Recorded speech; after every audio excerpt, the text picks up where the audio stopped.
organizing. Is it?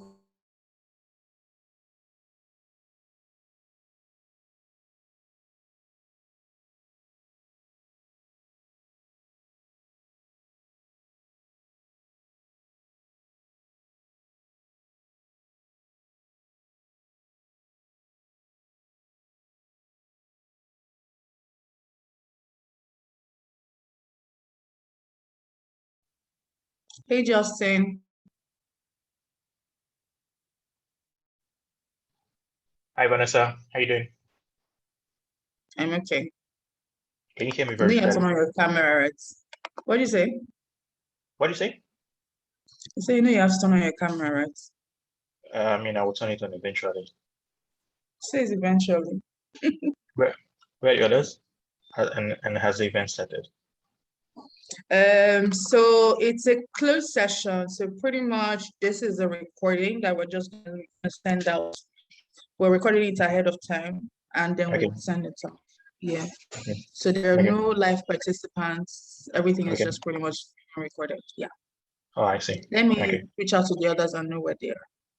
Okay. Cool, cool, cool.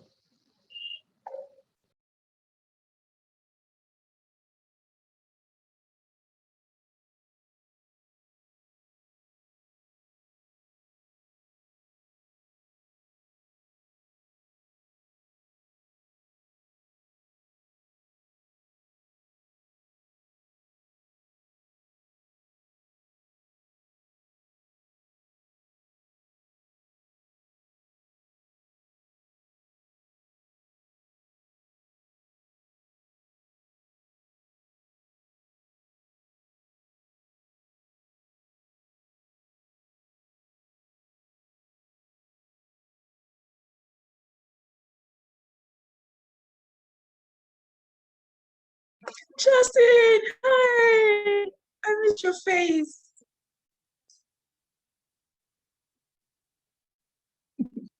Why are you smiling like that?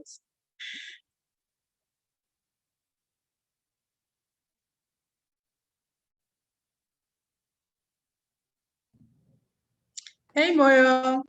Hello. Sorry, it's quite late here. So You look like you're in Kenya. I'm in Kenya. I know. You look like you're in Kenya. I know. How now? How are you? I'm okay. Just all right, you know. Sorry, my laptop was hanging, but we can start now. Okay. So I'm just going to wait. Okay, Blessing is joining. Blessing is actually joining at 4. Angel is joining now. But pretty much, so how it is going to be. So this is a recording that. Just let me know if you guys can hear me, by the way. Yeah, I can hear you. This is a recording that is happening. So everything is being recorded. And then once we finish, we will promote, like we would send it out to our portfolio companies. So there's no live audience at the moment. We're just going to record it and then share with our portfolio companies. You already have your topics. So everyone will just go ahead and talk about like, you know, the topics that you've been allocated. We're starting with Moyo, and then after Moyo would be Blessing, and then after Blessing would be Justin, and then Angel will close. Feel free to, you know, whatever means of communication you decide, and then at the end of it, there's just going to be like a 15-minute Q&A. I think Blessing has to jump off at some point, but the plan is to sort of be done by like in an hour and a half. And so it's like a 15-minute to 20 minutes timeline for your own like topic. And if you just want, if you're shorter than that, great. If it's not, no problem. If you would like to turn on, or it'd be great to have everyone come on with their camera, at least in the beginning. And then towards the end, if you decide not to, you know, keep your camera on, that's okay as well. But yeah, that's pretty much the house rules. Hi, Angel. You're on mute. Hi guys. So moving on would be everyone. I would let you do your intros yourself. So once that, just your place is just bright. It's like there's one touchlight. Just focus here your eyes and your glasses. Only you, Justin. Is that better now? No. It's not. I'm not complaining. I was just saying that your place is bright. It's like we are Yeah, all I have using my white lights, but still I doesn't have mean I have that. yeah, I have my table rigged with so many lights. Okay. Ah, I haven't seen you in years. I know. I miss you too. Um. So basically, you're going to do your own intros yourself. So all I'm going to do is I will just mention your name, and when I call your name, you would just say, "Oh, introduce yourself," and I move on to the next person like that till we begin. And then after I finish doing the intros, um, we'll go straight into it based off of the topics. Are we clear? Okay, I'm just gonna wait for like 2 minutes for Blessing, just so that we can start at the same time. She says she's joining now. Okay, So I know. question, Vanessa. So when we do the introductions, are we all introducing ourselves first and then the first speaker speaks, or do we introduce and then speak? No, everyone introduces first, then Okay. speakers go on. Yes. Yeah. Just give me 2 minutes. Let me just try and find where this is. Okay. Be right back.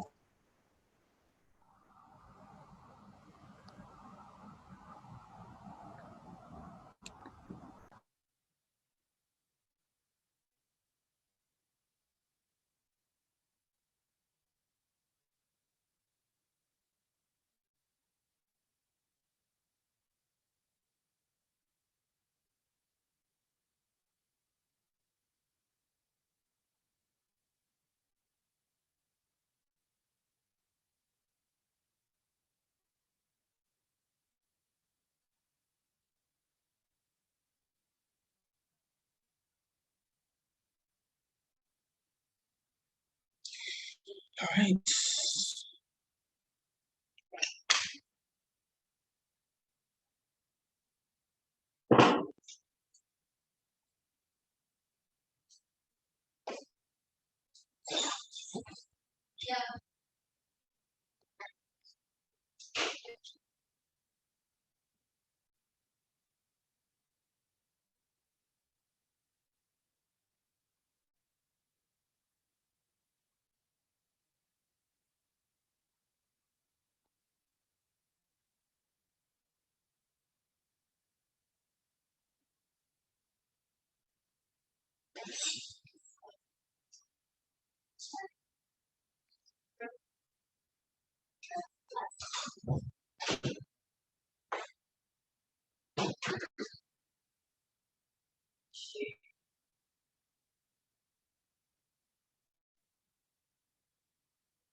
Okay.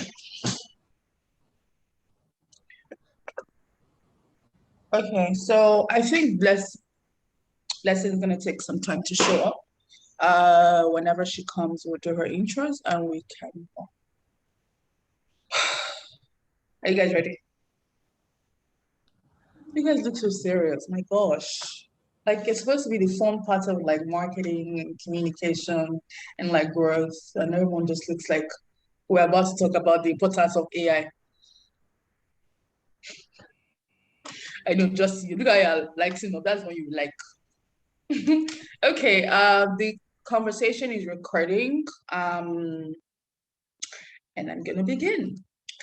Hi everyone, welcome to another masterclass by Ingressive Capital, and we pretty much do this to educate and edify our portfolio companies on the many different parts of not just tech-related businesses or tech-related industries or issues, but also things that they need to do within themselves to make not just a company better, but also like the ecosystem better.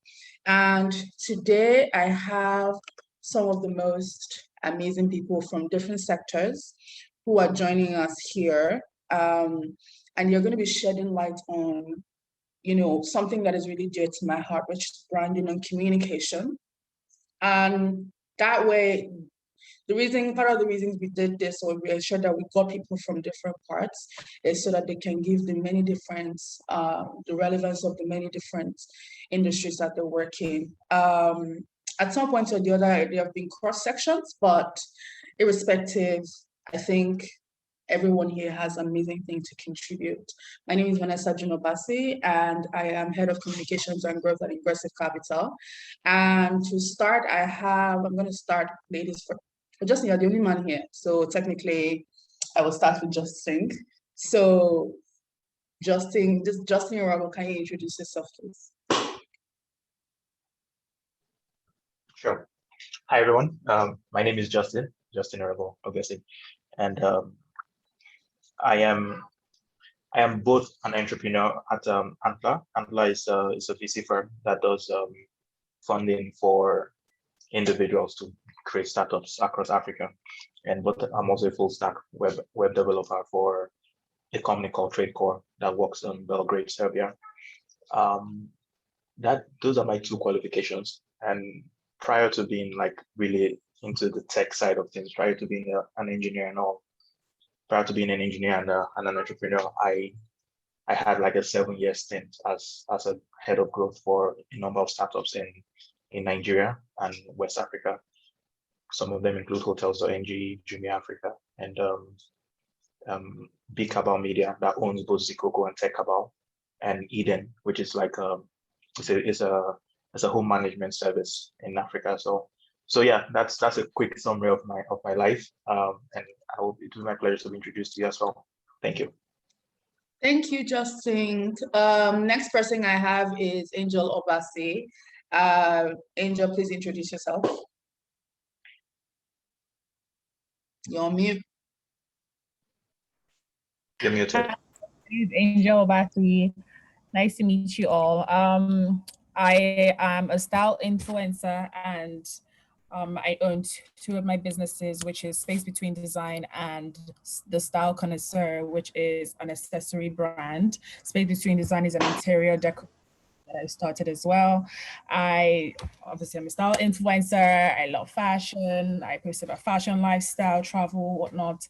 And on the side, I run my businesses, which are the Space Between Design, which is an interior company which focuses on woodwork and interior decor pieces, unique pieces for homes, offices, wherever it is that you feel like Space Between Design fits perfectly into your space. And then on the other side, I have my fashion brand, which is an accessory company where I focus on leather belts, bags, accessories for outfits and all that. So yes, and then once in a while I have collaborative collections with brands for actual outfit, but I focus mostly on accessories. Thank you. Thanks, Angel. Next I have Moyo Kara. Moyo, please introduce yourself. Hello. First of all, thanks for having me here. My name is Moyo Kara. I'm a marketing and communications professional currently resident in Lagos, Nigeria. I'm currently the Director of Marketing and Communications at Easy, a Y Combinator-backed startup based in Los Angeles, California. In my role, I drive strategy across our key markets in Ukraine, Dubai, Mexico, Canada, the United States, and Nigeria. That's a brief summary of what I do. All right, thank you so much. And last but not least, hi Blessing. Can you please on your camera for us? Hi, We don't deserve to Vanessa. see your Don't face. worry, I'll be turning on my camera shortly as the Okay. event progresses. But right now, I could just introduce myself, guys. Don't worry, I'm pretty, I promise, and I will turn on the camera later. My name is Blessing Abeng, and I am a branding and communications expert. But right now, I am doing this in different capacities. One, as the communications director at Ingressive for Good, and the co-founder also at Ingressive for Good. And Ingressive for Good is a tech nonprofit where we're focused on increasing the earning power of African youths by empowering them with tech skills and placing them in jobs. However, prior to this, I just sold a tech company where I worked as a CMO and co-founder of that tech company. And, I have an amazing experience working with startups, nationals and multinationals across the globe. And so I can't wait to talk to you today about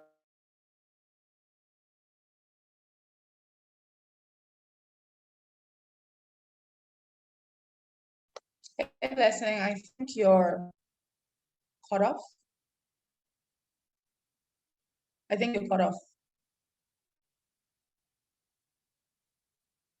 Okay. She's excited to talk to us, but okay, Blessing, if you can hear me, just like let me know in the comments. Or if it's just me. Or can everyone not hear Blessing? Is it just me? Okay. So Blessing, I think you've cut off. I think you're cut off. But yes, thank you so much, everyone. I'm super excited to have you here. Okay, lovely. I think Moya just dropped off, but when she comes back. So Justin, I'm just gonna let you start since Moya is not here.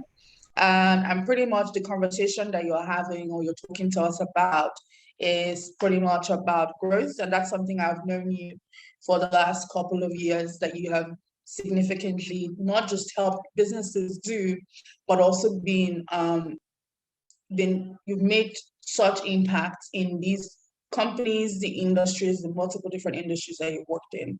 And one of the things when I thought about this, I definitely know that when you started, where you started versus where you are right now, I know that you can see a trajectory in the differences, the multiple ways that they can benefit or people can benefit, the ways to track.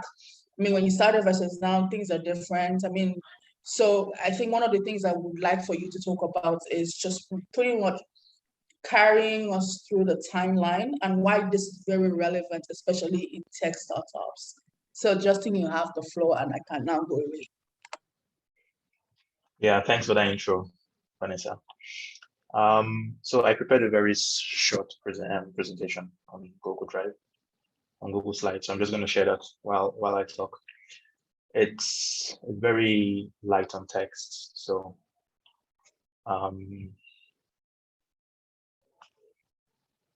yeah, I'll just have to figure out. Can you give me access to share, Vanessa? I can share the screen right now.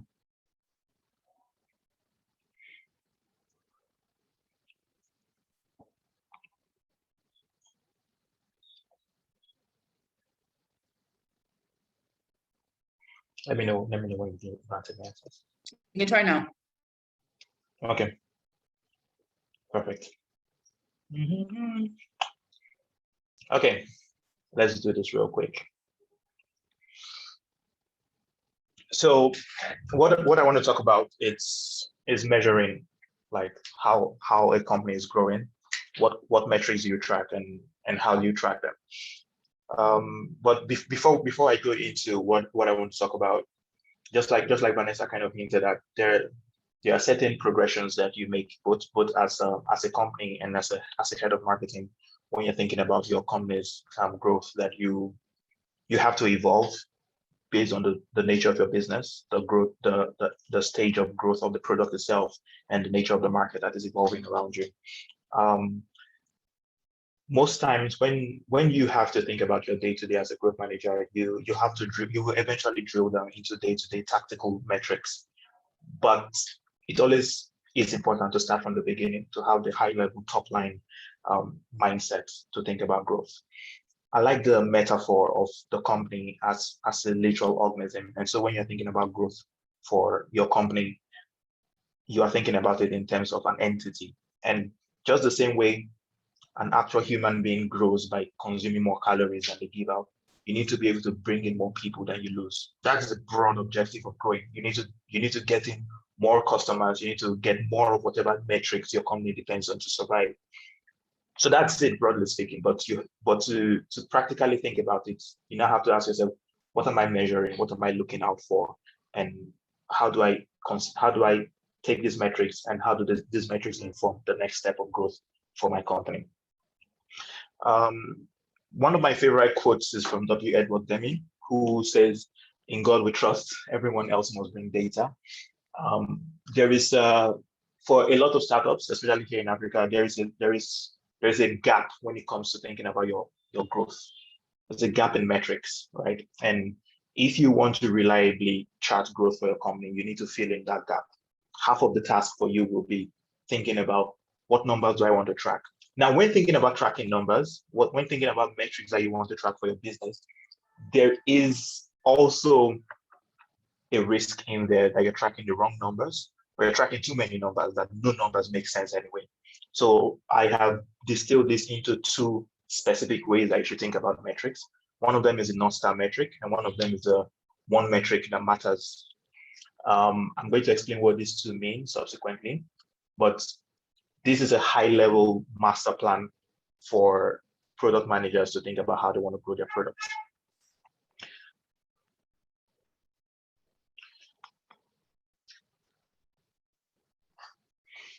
Your North Star metric. The way to think about your North Star metric is, this is a top-line metric that your entire company is aligned around. Like I mentioned earlier, you have to think about your company as a whole organism. You can't set metrics. You can't set individual metrics for departments, because what you have is a conflict of interests. And if you've ever worked in marketing versus sales, you will find this happen a lot of the time, where the metric by which the marketing department is evaluated is slightly different from the metric by which the sales department is evaluated. And because the marketing department qualifies leads for sales, that misalignment means that marketing eventually sends bad leads to sales, wasting sales time and objectively and just effectively undermining the whole broad strategy. Now, when I talk about the North Star metric, it means that this one metric is a metric that sets other metrics for every company. So depending on the nature of your business, depending on the nature of your startup, you create one specific broad metric that is the metric that the company is going to be targeting for a very long time. I'm going to give an example so that it becomes very concrete, right? This metric becomes the guiding metric for teams, and it becomes the guiding metric for the department and for the strategy. So if you were a company if you consider it as a software as a service company that acquires customers, for example, you could decide that your North Star metric is customer growth. And how do you achieve customer growth as a software as a service company? The number of people who are joining the product month after month, right? That becomes the measure of success as your company grows. The reason why this is a good metric is that if you are tracking the number of customers that are growing, it allows you to measure other things. When you are having customer attrition, when you're losing customers, then it allows you to measure, why are they losing? Why am I losing customers? There are many pain points in this regard. You could think that maybe your pricing is too high, maybe your trial period is too short, maybe the switching cost is very low, so people can move from your service to another service. So even though you are tracking only customer growth, it buys you the opportunity to create split of branch out metrics. Now, there are about 6 North Star metric categories for tech companies. One of them is the revenue growth metric. So a lot of companies generally just track revenue, which is how much are we getting per month? What is the MRR that we're getting from this business month after month, and that's a measure of health for that company. There's also the customer growth numbers, like I mentioned. How many customers do we have this month versus last month? Another one is consumption metrics. Consumption metrics depends on the kind of marketplace that you're playing. So a company like Twitter, for example, consumption in that regard is you reading tweets, right, and sharing tweets and just basically consuming within the platform. In that regard, they are tracking how much consumption you are doing month after month, such that a measure of stickiness is that this user is consuming increasingly high amounts of content month after month, and that becomes like a North Star metric. The utility of the platform like Twitter or Facebook, as it's concerned with consumption, then becomes how much are we getting people to consume on this platform. And when you have people begin to churn, it means that they slowly get bored with the platform. The platform is not sticky, it's not as engaging, and then they drop off, right? Now, the difference between consumption and engagement, like I said, is that consumption is a function of how much you are consuming specifically. So if you are on the messaging platform, engagement means how many times you're opening the app. Consumption is how many times you are consuming messages from friends. There's also a North Star metric, which is called growth efficiency. And you will typically find this in paid marketing campaigns and companies that rely a lot on paid marketing. That's when you have to think about things like the lifetime value of the customer, the basket size, and the cost of acquiring a customer. If the cost of acquiring a customer goes high month after month, it will soon become unsustainable to acquire a new customer related to the value that they're going to bring into the business. So if you are keeping an eye on the efficiency of your growth acquisition efforts, you can find a way to cut down the cost of acquiring customers, increase the lifetime value of the customer, and probably expand the share of wallets, right? And again, just like I said, one thing about North Star metrics is that when you take one North Star metric, it can feed into other metrics. If you are optimizing for growth efficiency, for example, and one of those metrics you're optimizing for is share of wallet, which means that how much of this person's income comes to my business every month, you might find a way to get more money from them by creating a horizontal product, something that is related to the original product so that they can pay more for services. Then there's also the user experience North metrics, which is kind of self-explanatory.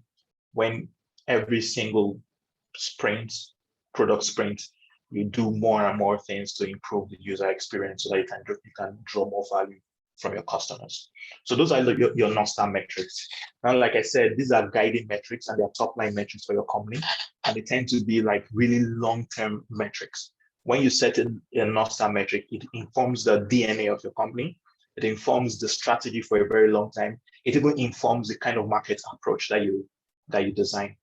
But North Star metrics in themselves are kind of impractical for most people. So because like I said, a North Star metric is long-term, you need a way to break it down into actionable metrics for companies and departments. And that's where the one metric that matters comes in. The only metric that matters is usually set and measured at team level, which means you can have your growth team set the only metric that matters for the growth department.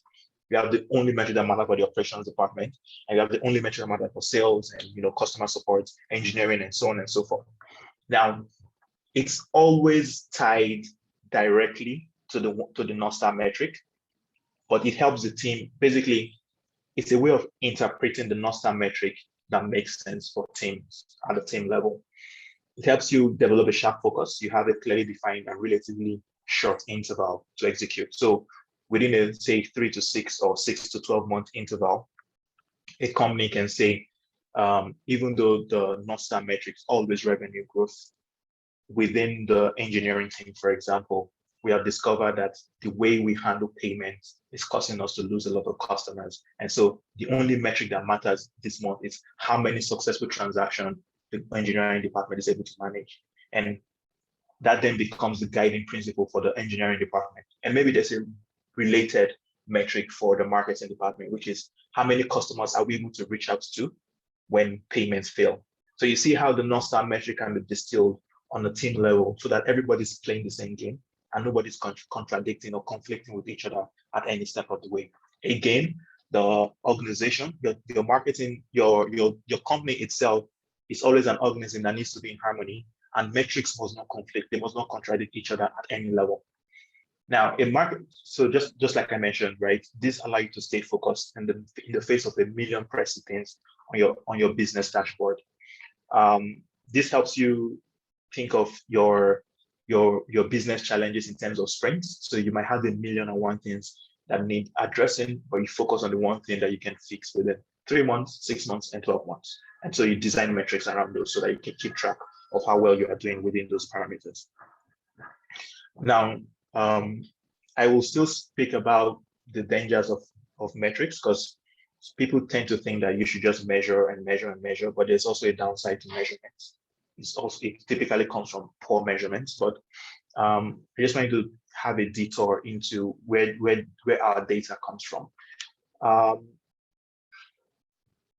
One of the more popular sources of data for companies is third-party analytics tools.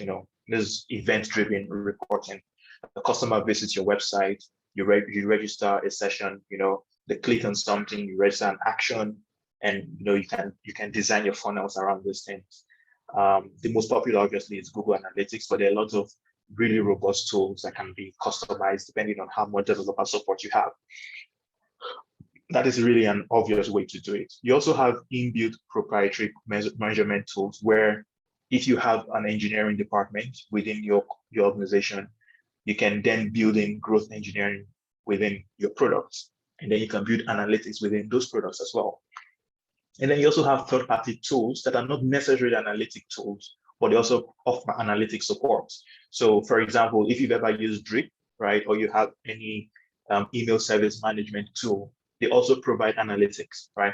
And then you can combine all of these, through third-party APIs and webhooks into a central dashboard, and then you measure the cause and effect of one thing.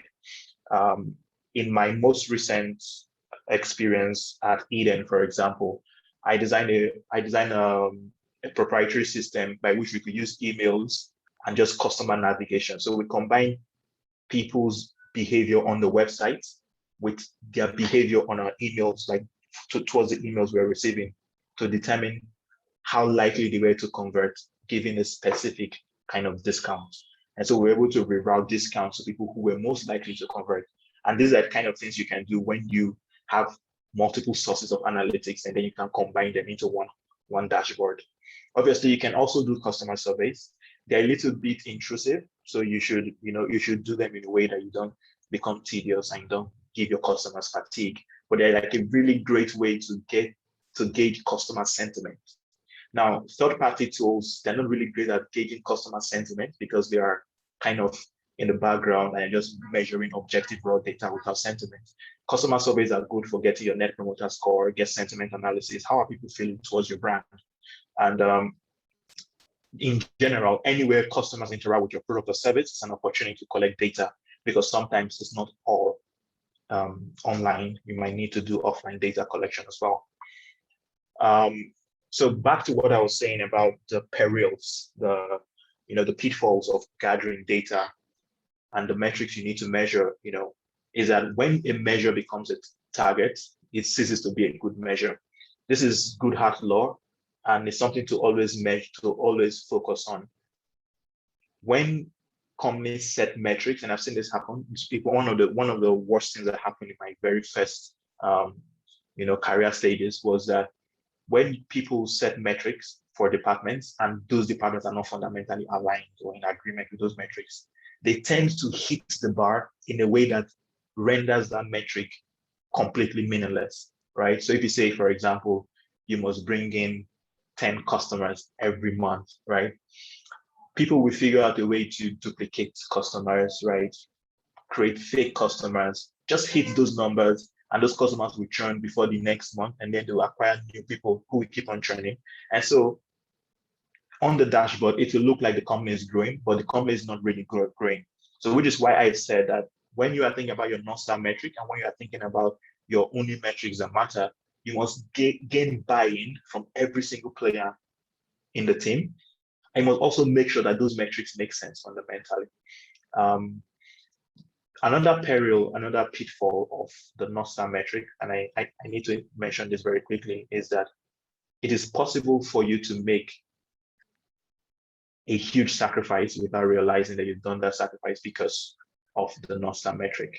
An example is when you are focusing on revenue, for example, like I mentioned in the beginning, you could be focusing on revenue at the expense of user experience. And in the short term, you will not realize that something like that the house is on fire. For a brief period of time, you might even actually hit all your metrics. But after a while, the damage is done beyond control. Your user experience has gone really bad. You've inherited a lot of technical product debt, and now your revenue is on the decline, and there's really little you can do about it.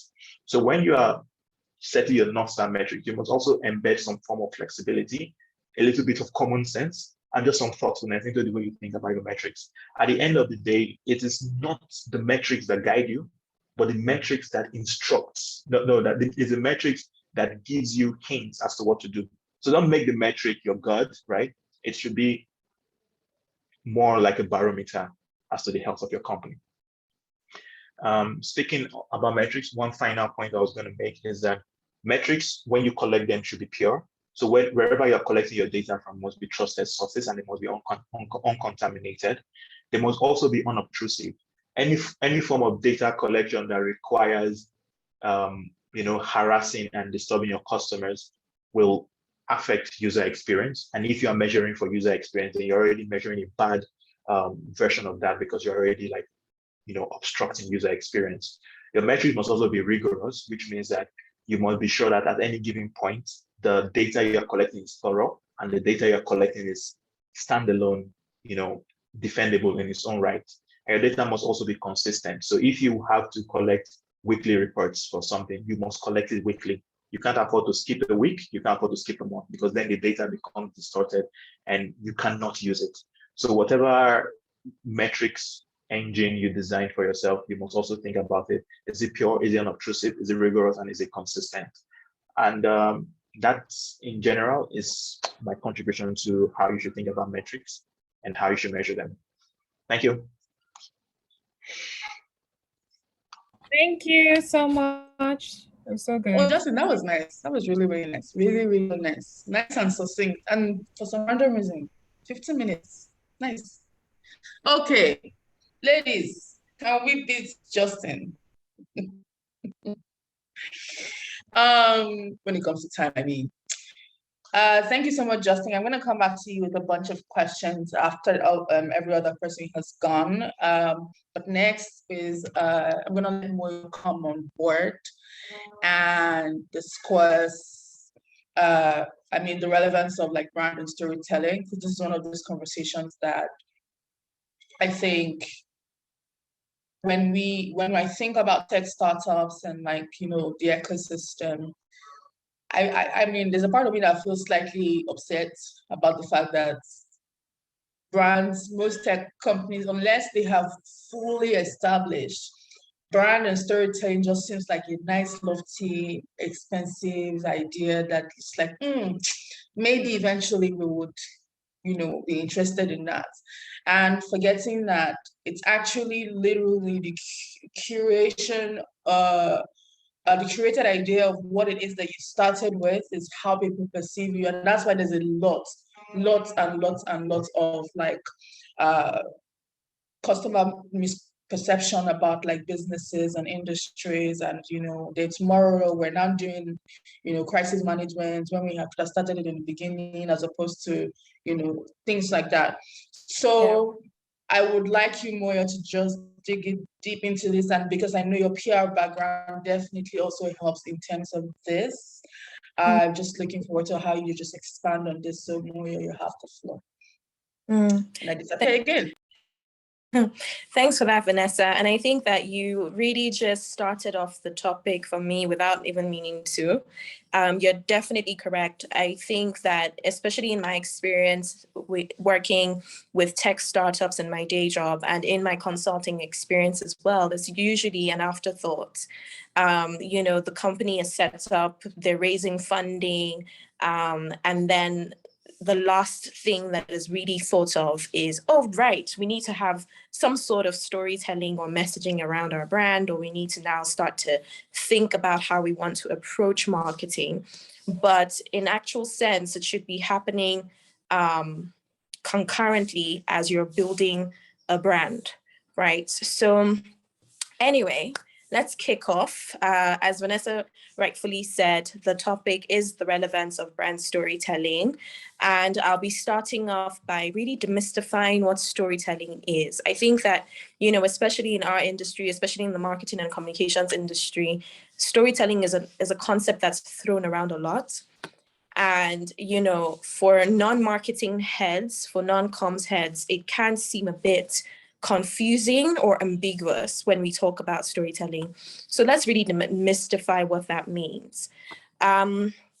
Personally, for me, I think that, you know, a brand that does really good storytelling is vulnerable, is able to go beyond merely selling to being emotive, using emotive languages, and being empathetic, really understanding what your customer needs at every point in the consumer journey and being able to speak to that. So it's going against speaking to the what. So Eden Life does X, Y, Z, to really speaking to why Eden Life exists. Why was Eden Life created in the first place? It's really going against speaking to the what and really speaking to the why, and really telling, you know, stories that are impactful, stories that will drive engagement, stories that will drive connection with your target audience. So really, I think the questions to ask when you're thinking about brand storytelling is, what pain point is my business attacking, or what pain point are we solving? What problem are we solving? And how do we make our problem statements the thing that really drives our messaging? So I'll start off by sharing a little personal story. So I actually started my career in Elizabeth Arden. It's a cosmetics company, a decade-old cosmetics company. And I started working with them. I worked with them for 2.5 years when I was in South Africa. And at the time that I was brought on, they were looking to really talk to the Black South African market. They were launching a new range of makeup products, and they wanted to be known as not just the brand that you go to when you want to buy Red Dot perfume. A lot of our mothers and our mothers' mothers will know what Red Dot perfume is. It was very popular back in the day. And, you know, Elizabeth Arden had really won over the Caucasian audience, but they were really struggling with the Black South African market. And so my job was really to go into the stores, have conversations with potential customers, really kind of dig into why they weren't necessarily making as much sales, and then coming back to headquarters and saying, okay, this is the feedback, this is what we need to work on, this is how we need to attack the market, etc.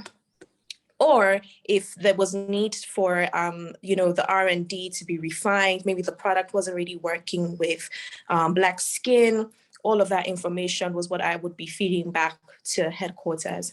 And obviously in my conversation, I was also going to be driving sales. I realized, first of all, that there was a huge language barrier. I did not speak any South African languages. I didn't understand Sepedi, Xhosa, Zulu, none of that. And so already there was that language barrier. And so to even get them to start a conversation with me was really difficult. So I started thinking about it, and I realized that, you know, they would always compliment me on my eyebrows. This was like back in the day, I think like when makeup on fleek was still a thing. And so they'd be like, oh, how did you get your eyebrows done? And then I sat down one day and I realized, wait a minute, this could be my conversation starter. And I could just tell them, hey, it's Elizabeth Arden that I used. I mean, how are they gonna know? And so that really was my approach. I started approaching with that, and they'd be like, oh, Elizabeth Arden, really? But isn't it for white people? And you'd be surprised how much information you really get when a person doesn't feel like you're trying to sell to them. And that is really what brand storytelling is. Eventually, within my region in the province, so I was working in the Gauteng province, I was able to feed back information that really, really helped. And I was able to make a lot of sales, right? And that taught me my very first lesson in marketing, is that marketing that looks like selling is not marketing. Especially in this day and age where we're consuming so much content, that how do you filter out what you are, what you engage with and what you don't engage with? So even as an individual, what you're scrolling through Instagram, what pages are you looking to follow? What pages are you really like going ahead to like or comment on? It is the ones that connect with you the most. It is the ones that relate with you the most. And that's really how to think about brand storytelling. In my previous role as Director of Communications at 54 Gene, one of the things that we had to battle with was the old messaging that we had put out, which was that we were building the world's largest Pan-African biobank. Now, while this was a very good aspirational statement to make, we realized that it was bringing in everyone, from the haters to the, people didn't really understand what we were trying to do. And, we needed to change this messaging. Eventually, we had to go back to our why. We're like, okay, this is what we want to do. This is the goal. This is what we're putting in front of us. But what are we communicating to the outside world? They don't need to know this. This is internal, right? So we know that we're doing the work to get here. But what is it that we're going to start communicating? Which was how the messaging then changed to equalizing precision medicine. In other words, we're bringing precision medicine to Africa. We're making Africans, we're prioritizing Africans in the precision medicine journey, and that connected a lot more. And from then on, everything just kind of switched. What you have to, like Vanessa said earlier, what you don't realize is that when you get your brand storytelling wrong, it could do one of two things. One, you don't connect, which obviously indirectly affects your bottom line. Or two, you then have a lot of crisis management on your hands, and crisis management is not fun. I started my career in Lagos in PR, and I can tell you free of charge, crisis management is just, it's costly, building back the brand equity that you have now lost due to the crisis is a lot of work. It's easy to lose the trust and very difficult to build it back. And so you really need to, I think from the very beginning, really craft that messaging thoughtfully and carefully, speaking to the impact that you're driving, as opposed to speaking to, we're going to be the largest business, we're going to do this, we're going to do, all of that is obviously internal communications. You can say that to your team, you can let your team know what the goals are within the company, but when speaking to your target audience, speak to their pain points, speak to your why. Additionally, the how, right? So it's been shown very recently, there's been lots of surveys and lots of research papers written about what is really driving consumer behavior right now, especially now in the 21st century. And, I was reading a white paper that was crafted by FT Consulting, and they said that, they found that a large percentage of Gen Zs will not support a business they don't believe is social culturally responsible or relatable. So this makes sense, right? Because we see companies, large companies like Nike, roll out really compelling ads, and they do storytelling, and they're in there with Black Lives Matter, and they're talking about social cultural issues. And you think, okay, this actually makes a lot of sense, because they're not just doing this to be popular, they're doing this because inadvertently it drives their bottom line, telling these impact stories. And in fact, there was new data that was now published that said that Nike is more profitable than it's ever been, since it started doing this, Because what happens is that when you invest in brand storytelling, you're not just getting customers to support you once off, you're also building brand loyalists, people that will also be advocates for your brand.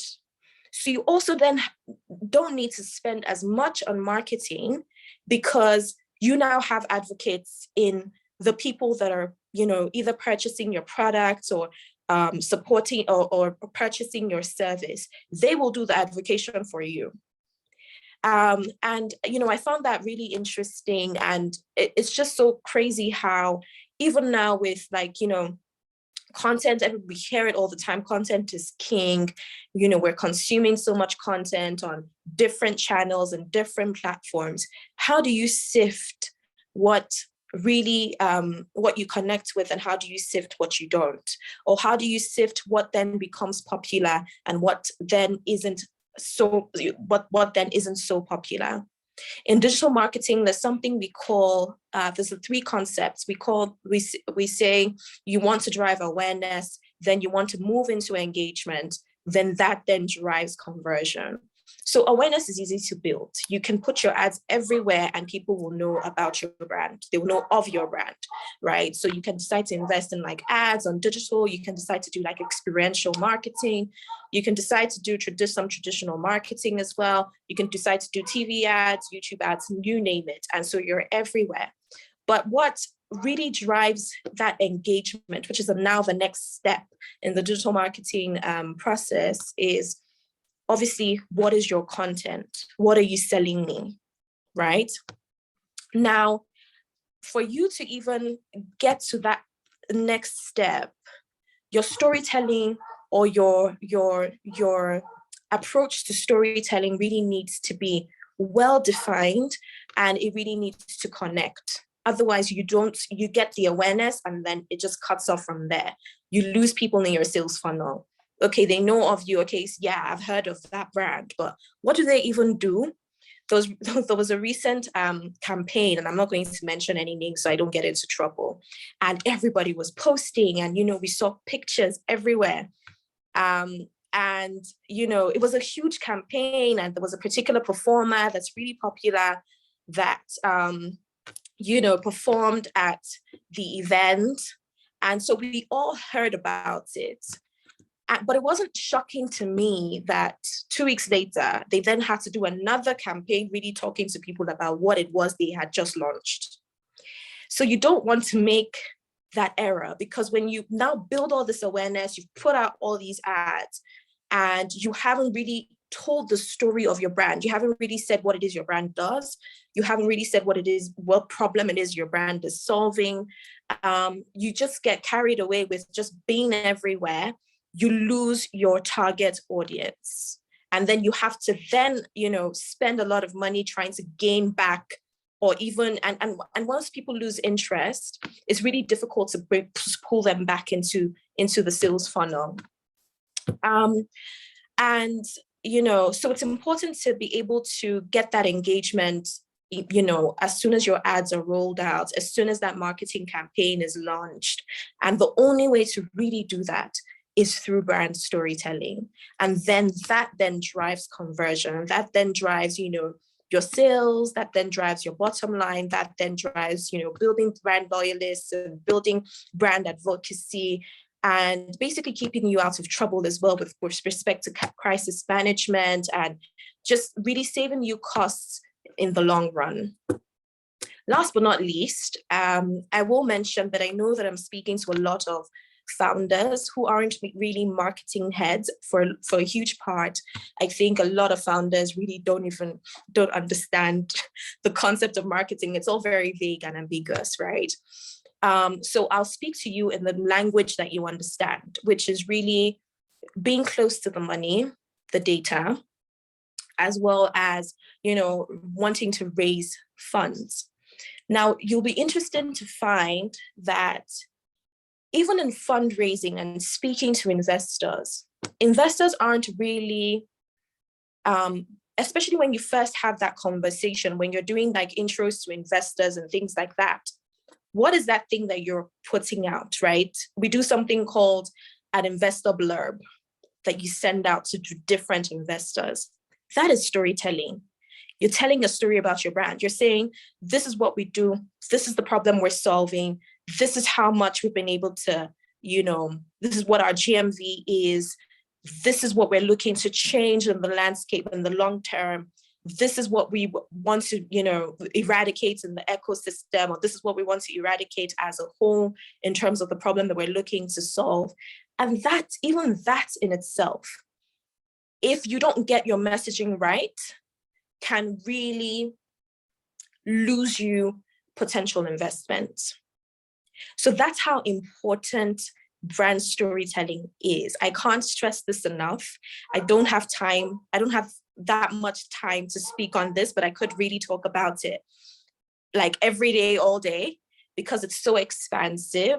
But it is really something to invest in. It's really something to really be deliberate about, because it then forms the core of everything else, with respect to, investments, potential investments, with respect to building brand equity, with respect to driving brand perception, positive brand perception, with respect to driving the bottom line and increasing your revenue, increasing your profit. And it just really is something that I think, like Vanessa rightfully said, is not really focused on enough. And it really can be the thing that just changes the entire landscape of your startup. So that's it from me. Thank you, Moya. That was, thank you. Amazing. I mean, like, you're echoing a lot of things that, and I'm glad that I'm not the one who's saying it, so they don't say I'm salty. You're echoing a lot of things that I think most startups, not even just startups, but even as a FMCG is the same thing. It's like sometimes it just looks like marketing is like a poster child for like, let's just be, we have them just in the corner somewhere, somehow, things like that. And I find it very interesting that when we have to talk about non-tech related roles, they're literally, especially when it comes to those people who work in tech, but working in the non-tech related roles, there is a significant amount of this conversation that needs to, be disseminated within the company, the ecosystem, which is why I wanted to be able to have like a balanced headspace about this, because one of the things I know is when all the time I've known Justin has worked in like, I don't know, to be honest, he's actually been very diverse. Some random music.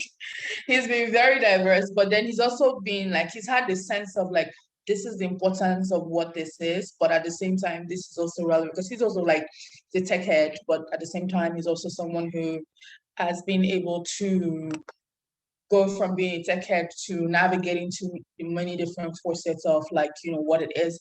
And so I think so if you have someone like him, for instance, as a co-founder, he would understand what that impact is supposed to be. And that's why I think like most founders don't get this, because it's not their core understanding.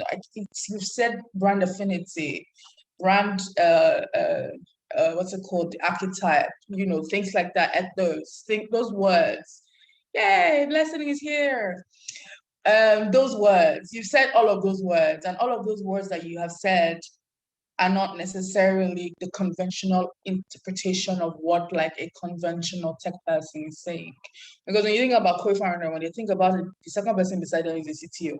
And that CTO is not someone that is thinking about, oh, what is it that I'm supposed to do in terms of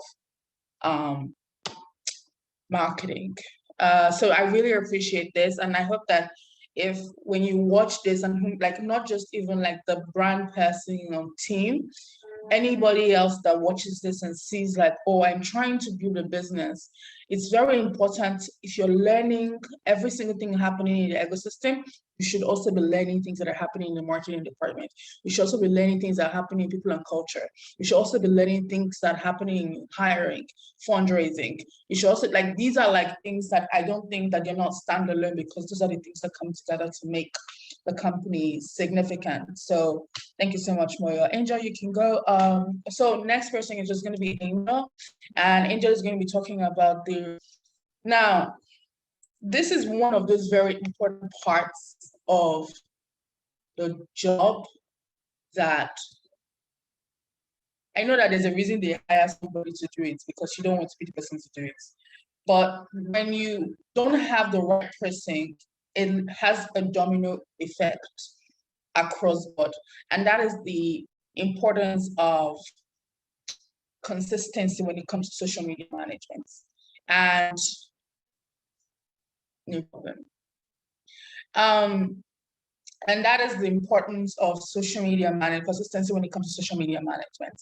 And one of the things that I have known is Angel has done this literally, if I'm not wrong, 7 years, I want to say.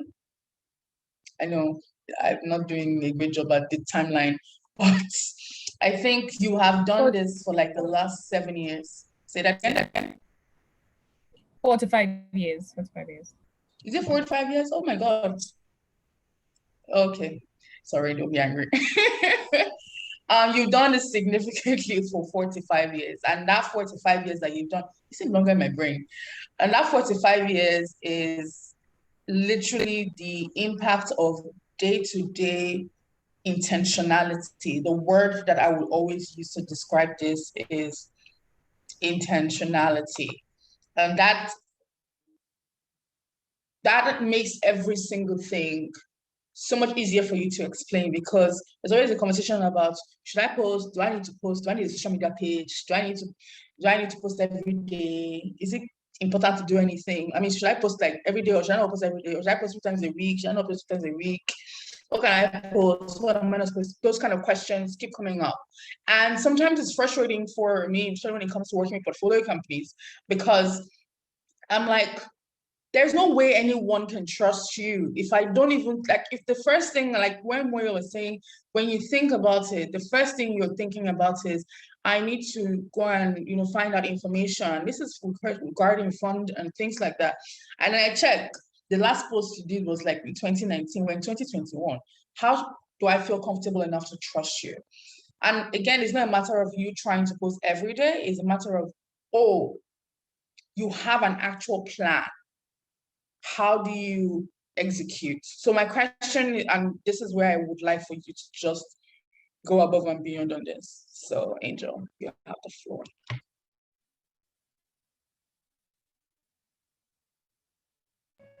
Thank you. Thank you so much, Vanessa. Can you hear me? Hello? Hi. Yeah, we can hear you. You can proceed. Okay, thank you.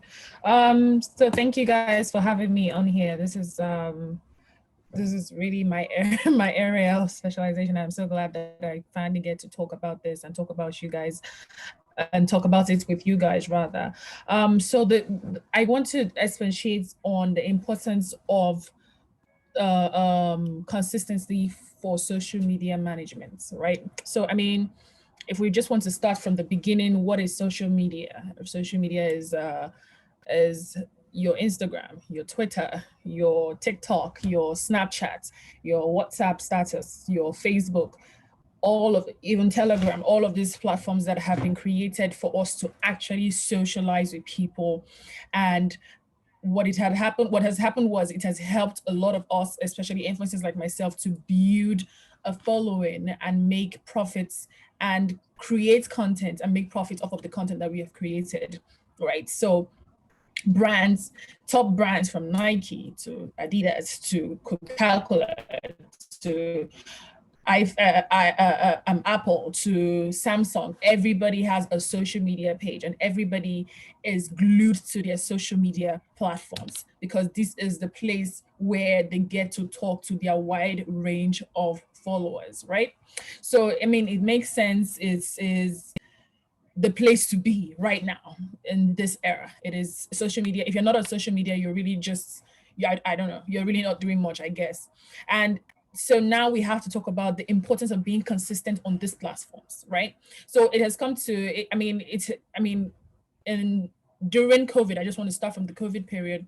During the COVID period, it's obvious that a lot of us did not really have so much to do, even with our family and friends. And the only place we could turn to for solace and for vibrance and for something was social media.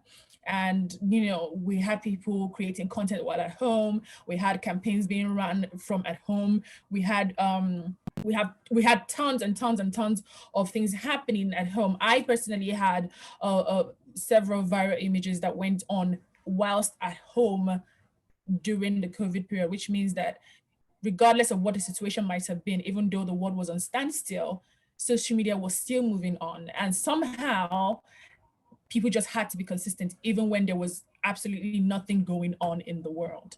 So that alone is a lesson in itself on why it was very important for businesses to somehow remain relevant in this day and age, and have to remain relevant in this day and age with social media, and of course through consistency. I want to start with the five most important aspects of consistency for me on social media. So I'll start with visibility, right? Visibility is the number one reason anybody would want to be consistent on social media. It's the number one reason you should be consistent on social media, right? You're visible. You get a lot of people to see your work, appreciate your work, and you're there in their faces in a way that only you can do. And that's what consistency does for you. You stay visible. They see you. Whatever you're doing, you're being seen. Whether they like the picture, whether they do not like the picture, your content is being consumed, right?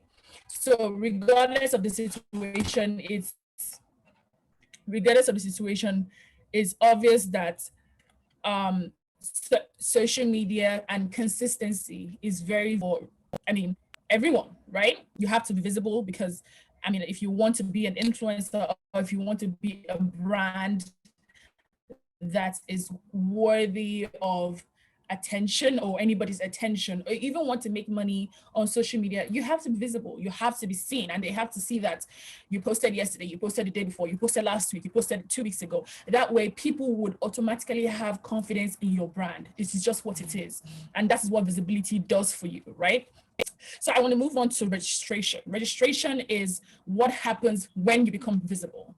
You registered in people's mind. They already know you. They already are accustomed to your work. I personally, following the conversation regarding consistency, I personally post at 7 p.m. every single day, which means that at 7 p.m. every day, West African time, or people who have who are in the same time zones as Nigeria, they should expect my post on social media. Before then, I used to have 6 p.m. Before then, I used to have 3 times a day, which was 12 p.m., 3 p.m., and 6 p.m., which means that regardless of anything that's happening on social media, you will definitely see something from Style Connoisseur at 6 p.m., at 3 p.m., and at 12 p.m., right? So which means that I have managed to stay consistent and I've managed to stay visible. And somehow I have registered in my followers' mind that, okay, today at 7, something will happen. So whether you turn on your post notification or not, at 7 p.m.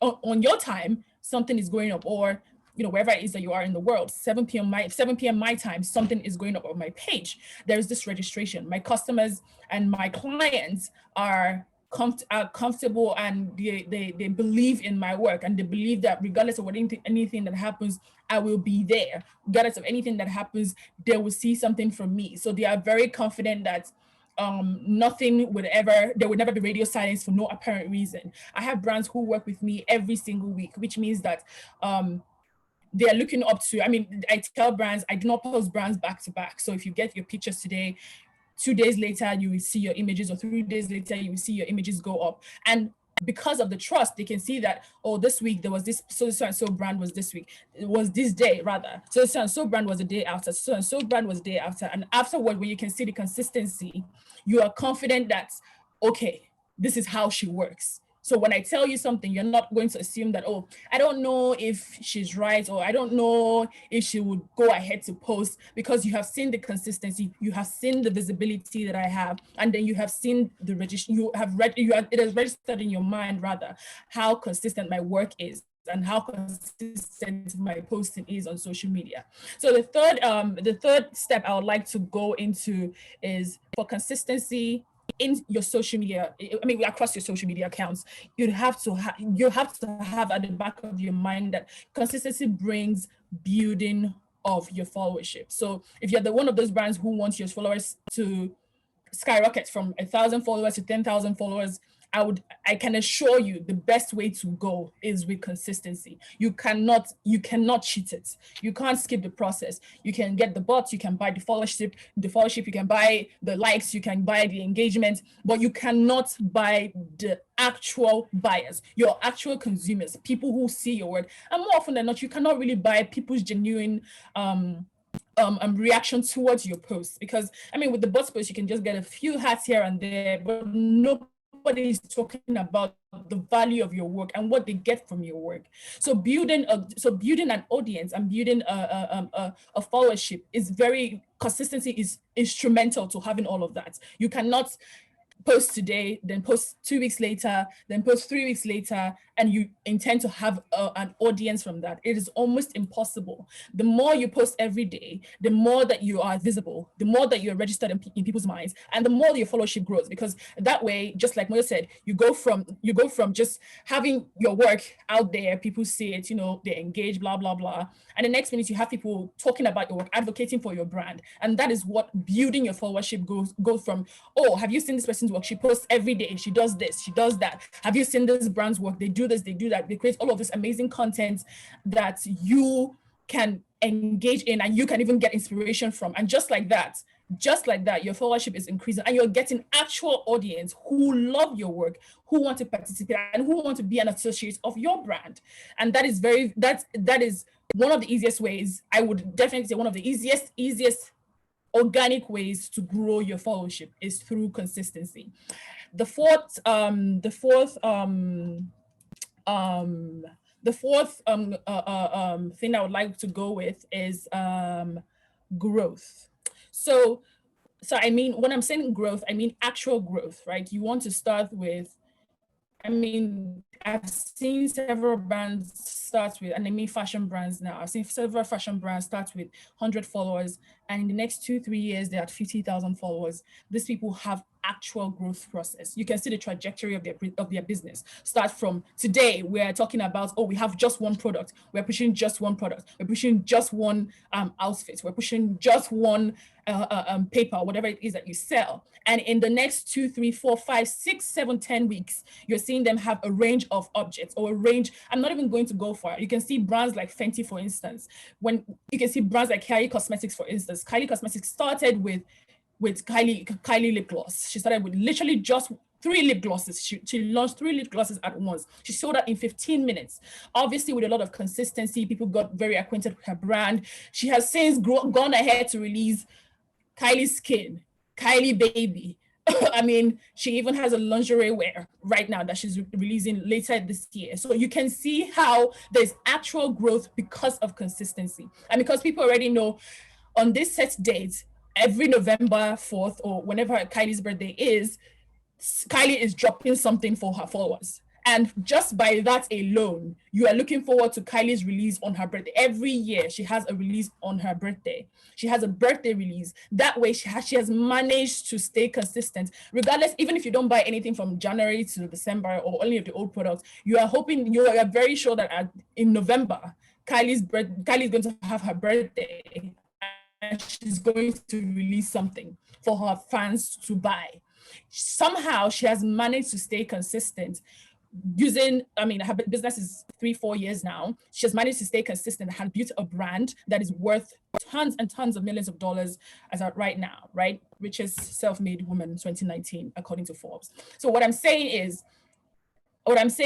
when you look at social media and what consistency can do for you, growth is, and not just, what your social media followership is saying, actual growth in your business.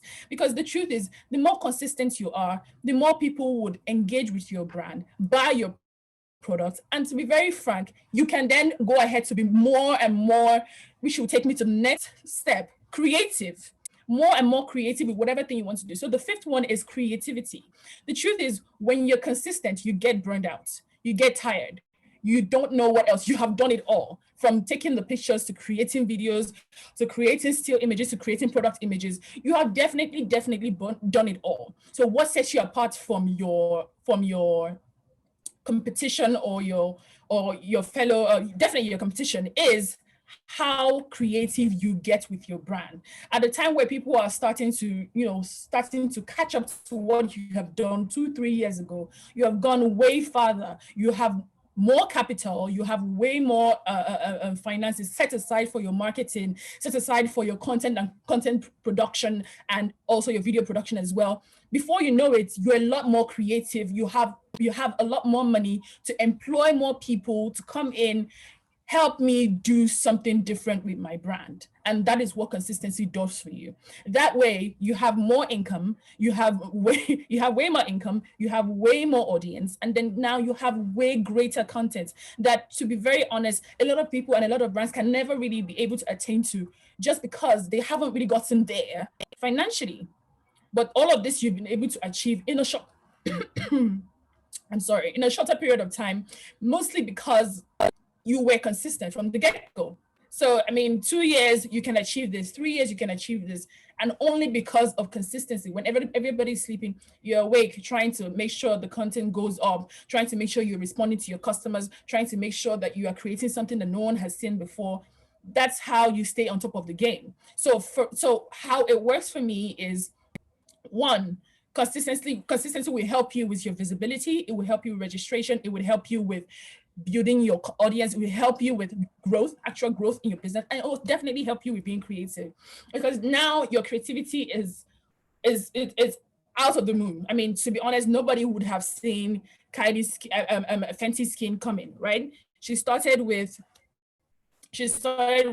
a makeup brand. She wanted a beauty brand, makeup, blah, blah, blah. We loved it. We loved her ranges. It was amazing. The next minute, she started Savage Fenty. And this is Rihanna. Started Savage Fenty, over the moon. Like Moya said, you're solving problems that actual women have. Fat women, skinny women, thick women, everybody can wear Savage Fenty. And then then she goes ahead to release her perfume brand. Oh my God, Rihanna sells out in minutes, literally minutes. Okay, fine, we haven't done that enough. Let's go to Fenty Skin. Right now, actual Fenty, the brand, is closed down. The one that she has a collaboration with LVMH with, it's currently closed down. I'm sure there's a collaboration thing that is going on right now. But then, if you see all of the other things that Rihanna has decided to focus her brand on, she has managed to stay consistent. And somehow, I'm not even upset that she doesn't even bother with releasing the music or not releasing the music, because you have to focus on one thing. To be very honest, she has decided, I want to focus on the business part of things. And we all know she's doing way more money. Let's just give it to her. She's doing an incredible job. And all of this can only come with her consistency, and generally just even thinking, let me take advantage of all the social media followers that I do have. So, everybody's selling something. Beyonce is selling something. Rihanna is selling something and taking advantage of your followership and trying their best to be a lot more consistent. Talk less of you, the regular person who needs to work twice as hard. Consistency is definitely the way to go. So I think I've been able to convince you. Convince you. Thank you guys so much. That's all I have. Oh my goodness, thank you. That was really nice. Mo, did you want to say something? Love it.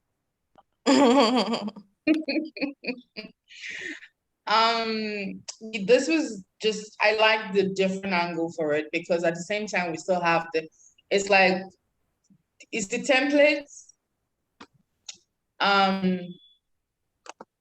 It's just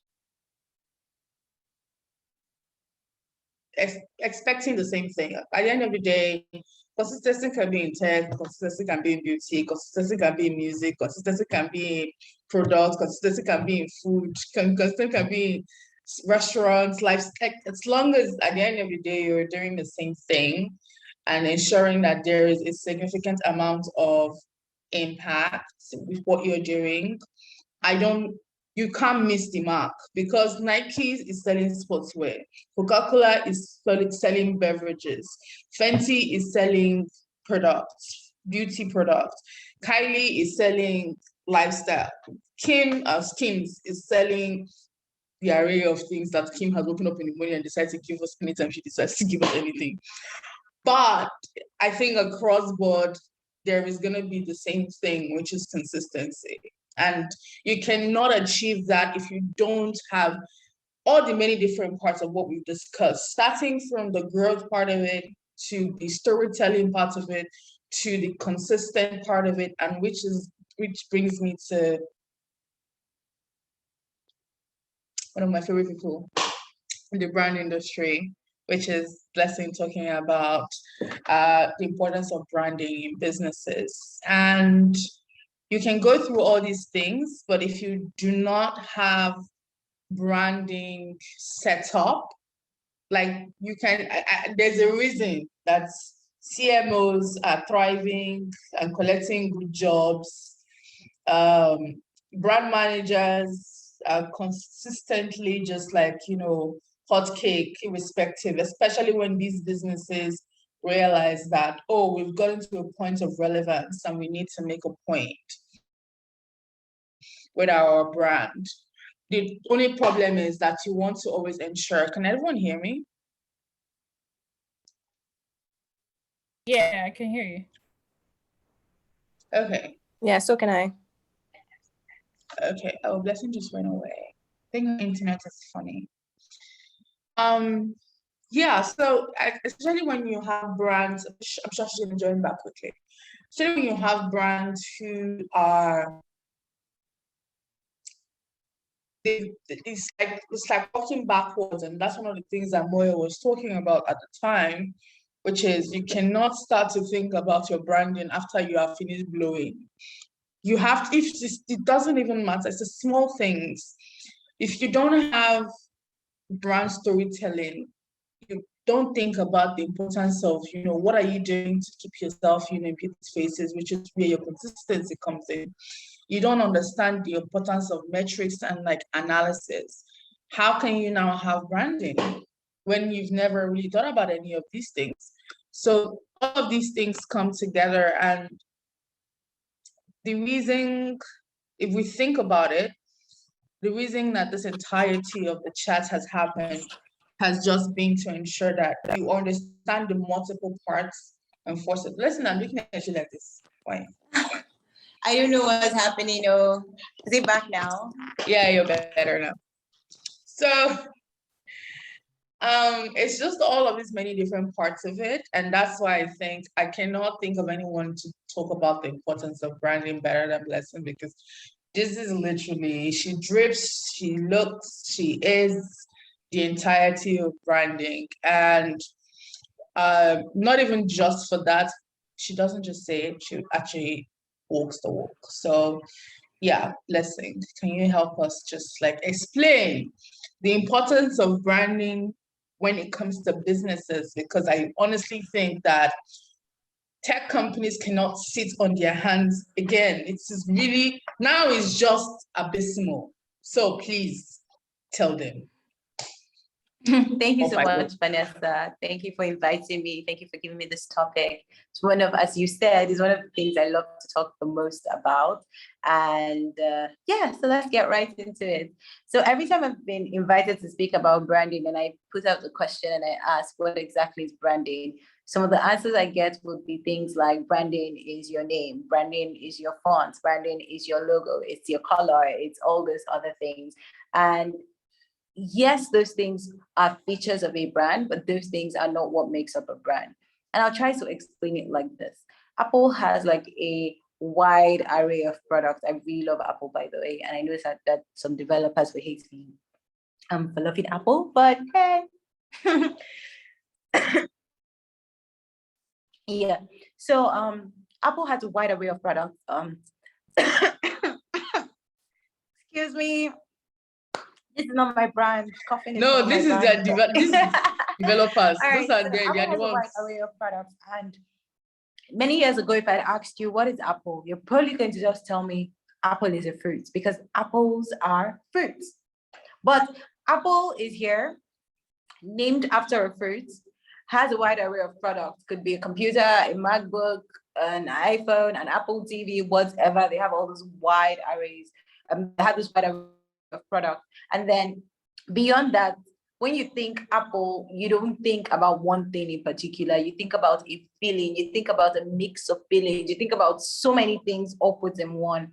And that exactly is what a brand is, the combination of all those things coming together into one. And I'm trying to explain this using the most mundane, easy examples as possible so you can relate. So I'm going to try one more. And I'm going to put Vanessa on the spot. If I'd asked you to tell me who Vanessa is, or I'm like, oh God, guys, I'm looking for Vanessa, chances are you're going to ask me to describe her, right? And if I say Vanessa is a lady, it's not enough. It's like, okay, there are many ladies, and that's not enough description. And I go on to explain Vanessa's physical features and intrinsic features. Oh, this is how she talks. She likes to say words like this, blah, blah, blah. It begins to make more and more sense when I tell you her surname, where she's from, how she looks, how she smiles, how she talks, what she uses, all those things coming together is what makes Vanessa unique, and not just Vanessa her name, or Vanessa her face, or Vanessa her voice, or Vanessa the woman, right? And so that's really what branding is. Branding is a group of all these different features coming together to make one thing. And so I like to describe branding as who you are consistently every time your audience interacts with you, because who you are is a conglomerate of so many things, like so many things coming together to make who you are. And this can be a very difficult thing to answer, especially because who you are is not one thing. And beyond the fact that it's not one thing, who you are is somewhere in the middle of who you were and who you're trying to be. And so if you're ever trying to figure out your brand, one of the first steps I always recommend is look back. Who are you? Or who were you? Or where are you coming from? Where are you trying to then go to, right? Where are you coming from in terms of do a brand audit, Google yourself, Google the brand, Google the company, ask, what are people saying about us right now? Speak to your customers. What do you think about us? Like, if you could describe us in 5 adjectives, what would those 5 adjectives be? You also write down 5 adjectives that you would describe yourself with and see where there is a mismatch or a connection, because the main goal of branding, as in the process called branding, is to ensure that your intended brand is equal to your perceived brand, or at least 50% there. And so if your heart, because this is a brand I worked with a while ago, many years ago, we went for, I think they invited us to pitch, and it was so interesting because the way they saw themselves, oh my God, it was a far cry from how their customers and everybody else in the world perceive them. It's like everybody sees you as a luxury alternative. We don't see you as luxury, or maybe you are trying to be luxury, but you are not luxury, you're an alternative. It's like, when I can't afford luxury, I come to you. But in these people's mind, they're like, we're luxury. And I'm like, if only they knew. Because 2 things happen when you deal with a brand. As a branding person, 2 things happen. Is either you convince your people to see your point of view, or you give way to accept what your customers or the perception of people, and just find that middle ground where you can coexist. It's like, if these people see you as an alternative luxury, maybe you just want to become an alternative luxury.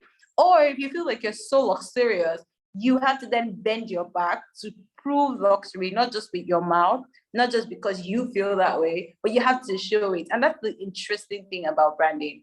It's supposed to happen while you're building the company. Branding is not something that happens after you're finished. It's like you've hired everybody, you've done everything. You don't be like, oh, so Blessing, we need a brander.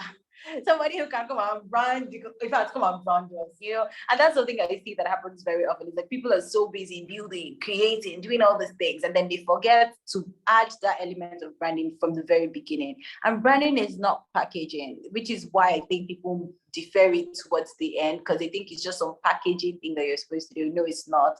If you really, again, think about Apple, one of the core things and principles that Apple was built on is minimalism, right? And so you could feel that minimalism in their spaces. You could feel the minimalism in the phone and the product, the packaging. Even when you, I think people said when you open up the phone and you look into this, like every single thing is arranged where it needs to be. It's like the less, for them, less is always more.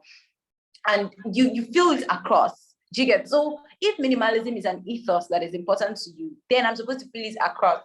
If empathy is something that is important to you, it means that from the moment you're hiring, you need to be thinking about hiring empathetic people. So you're not going to build, finish everything, then you're not come back and say, oh, what's a brand? But what's important to us, one of our pillars is empathy. But you built everything. Where do we now start fixing the empathy into? Should we be looking for crack spaces to, force the empathy in? No. So from the moment that you're starting, try to figure out what are the core values of this company, and don't join everybody and shout integrity, excellence, just because that's what's trending. Think really deeply about what is important to you as a business, what is important to you for success, and then pick those things. For me, I like to break down branding into 3 core parts: identity, communications, and credibility, right? The identity part is just going to really speak to all those things that I'm talking about in terms of core value, mission, like why are we here, what's our purpose. Think about your personality as well. A lot of people just think that you're either introverted or extroverted, and in fact, if you're introverted, you're damned, because nobody's going to want to gist with you. You're not going to be interesting. That's not true. You could be an introverted brand and be very interesting. One of the personal brands that I think is super introverted is Sia. Sia is a very introverted brand, and you don't know that much about her, but you love her, you like her. At least the people that like Kasha, they like her, and probably have never seen her face before, but they just like the aura that she gives. And being introverted in itself is an experience that she's giving her fans and the people who love her. And there's so many brands out there that are super introverted. There's some brands that are super snobbish, because for the people who they feel can afford them, they give their everything. But the people who can't afford them, they snub them, so they remind them of their place. So you can be anything. There's some brands that are super inclusive. So you need to know, what is our personality? What is our vibe? What is our tone? How do we want to present ourselves? And how do we want people to sort of relate with us, right? And then when you have figured that out, because that's the whole internal process, once you figure that out, it will help you with your hiring, it will help you with how you present your message, how you put the tones on your app, how you tell people, because you can say hello, you can say good morning, you can say eka somao. All these are greetings, but they're different kinds of greetings, and depending on who you're greeting and the tone of like who you're talking to is going to be different. I could wish you happy birthday in so many different ways, depending on my vibe and my tone. And you can see this across your different friends. If you guys are having different conversations about the same topic, everybody's going to represent it differently. If First Bank was a human being, it would be a totally different human being from GTB. It's like First Bank could probably be Peter Doce, and GTB could easily be Davido, something like that, and Heritage Bank could easily be RMD. It was like, Stanbic could easily be RMD. It's like just different human beings come to your mind if these brands were human beings. And so sometimes thinking about your brand, like if my company brand was a human being, who would that human being be? Like, what is that vibe that human being is going to give? It's going to even really, really help you with your communications. Again, speaking of consistency, which I really love that Angel did a lot of justice to this topic.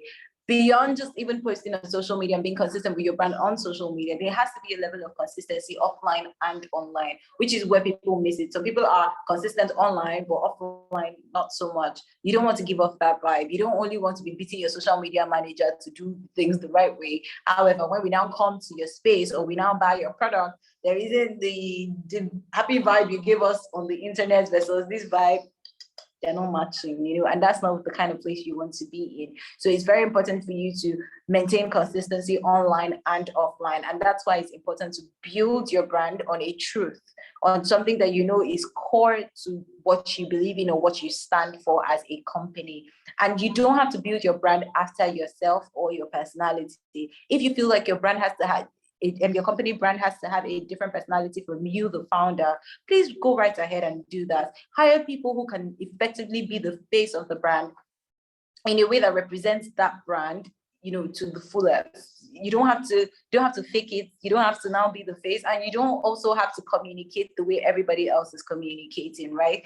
And beyond just communication, it's like if I'm a luxury brand, and I say that what we're doing or the kind of experience that we're giving is luxury, but we're using an Okada man to come and do deliveries. It's like, are you okay? Because like, why are you delivering my Chanel bag with an Okada? Is there something you want to tell me? It's really important because people don't really think about it. It's like, oh, that's what's available in Nigeria, we're going to do it. But it's affecting the perception of your brand. And so your ability to also be able to communicate with your customers and really, really know your customers so that you can reach them where they are, how they want to be reached, using the words that they use so that they understand what you're saying is super, super important. Something you cannot, joke with. And while you're busy building this extraordinary brand, don't forget your internal team members. Don't forget to over communicate with your team members because people are so busy doing billboards, shouting on top of their lungs, we are the best, we are the best, we're the best. But we're not feeling it from your employees. Your employees don't understand why we're the best. They don't understand anything that is going on. They just know that they want to collect their salary. And you don't want that. You want to be able to hire people who match the culture and beyond that, understand what's going on. So do a lot of internal communications, right? And then right after that communication part, the credibility part is like the very important thing that people do not know or don't pay a lot of attention to. And that's where collaboration comes in. Don't collaborate just because people have lots of followers. Don't leverage influencers just because they have 200,000 followers, 1 million. That's why we want them. They were Big Brother Nigeria. That's why we want them. No.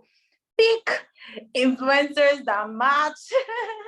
Pick influencers that match your mission. It's like you cannot possibly be a vegan brand and do a collaboration with KFC. It's like, what is the message? Like, what's the message? Because you're vegan. Like, why? Things like that. Super important.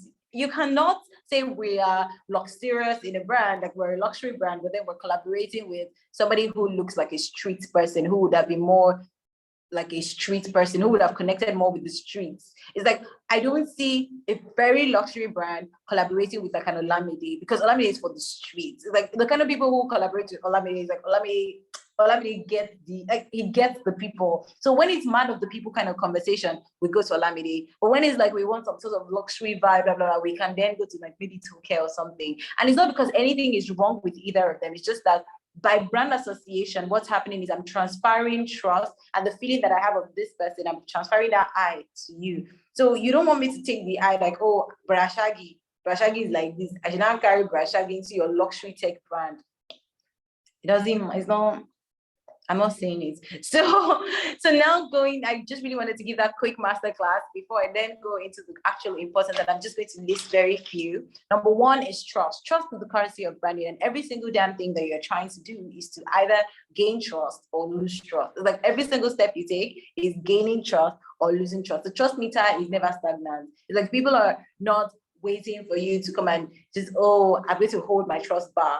While every single step you're taking affects the trust. Like I come into your space, it looks a certain way. I'm like, okay, one tick for your trust. I trust this person. Oh, I make an order. The order goes through. My card does not fail. Trust meter goes higher. If it goes through and I get my delivery on time, trust meter goes higher. But if I don't get my delivery on time, or if somebody talks to me rudely as per customer service, or something else like that happens, my trust meter then goes down. And it's always difficult to refill trust meter, right? But things that you can do is just ensure that you have great customer service. Sometimes bribe your customers with gifts and love, do giveaways, gamify the experience, referrals, things like that. All of those things always work. The second reason why branding is important is because process flow. But you don't have to, it's very frustrating as a founder to always have to be there every time, else the business is not moving. It's like you're sitting down there waiting. Just if you're not there, everything's going to scatter. That's not the kind of life anybody wants to live. We want to be able to build businesses that are generational, that are long, that can live way beyond us, that can, be passed on from generation to generation. People like Louis Vuitton, we like Chanel, we like all those great big brands because they have lasted, and they didn't just last by mistake. Guinness is not just there by mistake. They have built solid brands, built on solid premises, so that anybody who is coming in, going out, understands this is what we stand for. It's like Vogue is Vogue. It's like we know what Vogue stands for. We're not just going to hire any random person who doesn't know anything about high fashion. Even if you're innovating, whatever you're doing is keeping us at the frontier of fashion. It's like we're always going to be at the pinnacle of fashion, creating trends, not chasing trends, but defining what trends are. And so you want to always just ensure that, like, one of the great importance of having a good brand is that process flow. It's like you always have a system. And when you have the system, the third thing that works for you is skill. It's easier for you to scale. It's easier for you to replicate success. Success is not now a surprising event. It's like we know what we did that got us to this point, and therefore we can replicate it again. We can create it again. It's easier to increase that value by times 10, by times 100, by times 200. And then beyond just scaling, there's also a small, tiny part of that, which is also employee retention and loyalty. Because now the employees have a good understanding of the brand. They understand what the brand stands for and all that. And so it's easier for them to help the brand scale as well. It's like that. There's this part of scaling that is really tied to employee retention and loyalty, because they understand, they get the vision, they get the goal. It's like if you tap anybody in the company and ask them, what is this business? They would recite it. And it's not like because they crammed it, it's because they believe. It's like, this is what we are. This is who we stand for. Like, we know what we're doing here. It's a passion project. We're not just here because we're looking for jobs. Is we believe in what this company is really doing. And so beyond employee loyalty, you also get loyalty from your customers. So let's talk about customer loyalty. Customer loyalty is when your customers put their integrity on the line and refer you to people. It's like they were saying, oh, you trust me, Abby. You trust me, Blessing. You trust me, oh. So since you trust me now as Blessing, I'm telling you that the next big thing is iPhone 13. I didn't say that. I'm just this example, please, guys. Is the iPhone 13. So if you're a creator, you go get an iPhone 13. I am putting my integrity on the line because chances are you will get it and you would either have a great experience or a bad experience. And once you have that bad experience, you might not trust me again. It's like recommending movies for your friends. Like, I don't trust your taste in movies. Don't give me any movie ideas. Same thing for brands, right? So you don't want to embarrass your customers when they put their integrity on the line for you. However, they're going to be more than willing to do that if your brand is consistent and pushes the same message. And what is great about loyalty is that loyalty breeds communities. It's like, I've seen people fight over Coke and Pepsi. I'm one of them. I'm pro Coke. People are pro Pepsi. I don't care. I don't recognize those people because smart people know that Coke is the best way to go, even if Coke is not paying me for this ad right now.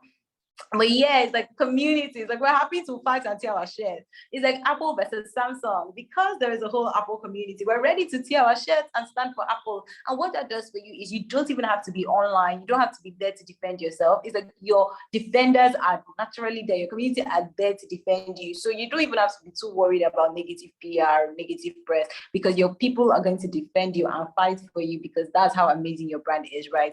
And this leads to fanocracy, because people are just like crazy about you, that they've gone from just being community members to becoming actual fans of your work. And when people are fans of your work, it means there is nothing, which takes us back to the trust. So there's nothing you would bring up that they wouldn't buy. It's like Apple can build a house for all I care, and name is Apple House. I might consider buying it, right? Those are like, it's Apple, it's just there's a way they do things. So maybe this would also be interesting and this would also be nice. So based on all this, the most important metric that I haven't mentioned is sales. And beyond everything, If you have fans who are willing to go above and beyond for you, if you have customers who are willing to go above and beyond for you and follow you every single where that you go, then definitely your sales will be skyrocketing. Rihanna started as with music, like Angel said. She started with music, went from music into acting. People followed her. From acting, she went into makeup. People followed her. She went into Savage, Fenty. People followed her. She went into beauty. People followed. It's like we just keep going because it's Rihanna. Rihanna can never be wrong. Perfume, we move. If she stays now, she's into real estate too, and that's what she wants us to be buying. We buy, and that's really what you want for you.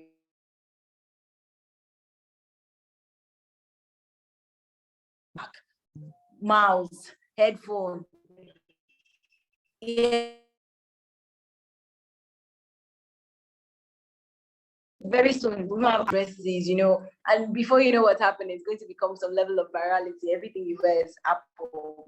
Apple can become a fashion brand, and people will freaking buy because it's Apple. So I hope that this helps you realize how important your brand is, and I hope it helps you take a step, do one thing today that helps you, solidify your branding and ensures that you become a forefrontier or become a leader, a market leader within your space and industry. Thank you very much. Thank you so much, Blessing. Blessing. Oh my God. My You smart guys is make showing this that. job so easy. So my stuff is showing. So I think that I don't know, is it weird if we only just do female panels sometimes? No, Justin was amazing actually. But still, it's like all these gems, all these ladies are just dropping. I love it. But this has been an amazing conversation. I swear we're going to do a 2.0, and that 2.0 is going to be one that has actual live audience. I think there's only one thing I want to just ask this generally, and I want everyone to just give me a 2 cents as succinct as possible with just the simple thing, which is, what is the one thing you would advise anybody who is looking to work in communication, branding, marketing, or social media? Because it's literally in pockets. But the entire stride of what it is to do marketing integrated communications. What is the one thing that you're going to advise that person to do, and advise whomever it is that's hiring them to do? Just succinctly as possible. I'll start with you, Moyo, because you look like you have closed in your country in Nairobi. Yeah, sorry, I'm quite exhausted.